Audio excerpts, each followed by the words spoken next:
চিত্রনায়ক সালমান শাহর মৃত্যুর প্রায় ৩ দশক পর অবশেষে দায়ের করা হল হত্যা মামলা।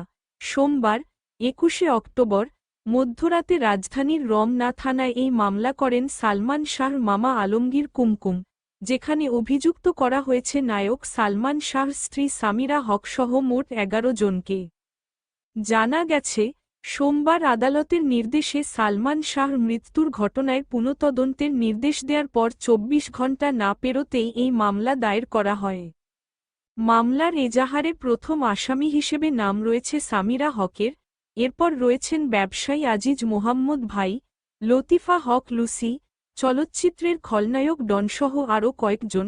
মোট অভিযুক্ত ১১ জনের পাশাপাশি উল্লেখ করা হয়েছে অজ্ঞাতনামা আরও কয়েকজনের নাম।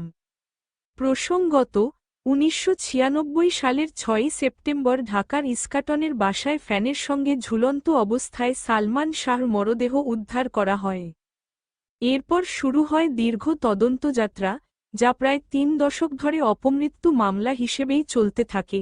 পরবর্তীতে police bureau of investigation (PBI) তাদের চূড়ান্ত প্রতিবেদনে সালমান শাহ আত্মহত্যা করেছেন বলে মত দেয়। তবে সালমান শাহর মা নীলা চৌধুরী শুরু থেকেই ওই প্রতিবেদন মানতে অস্বীকৃতি জানান এবং দাবি করে আসেন, তার ছেলেকে হত্যা করা হয়েছে।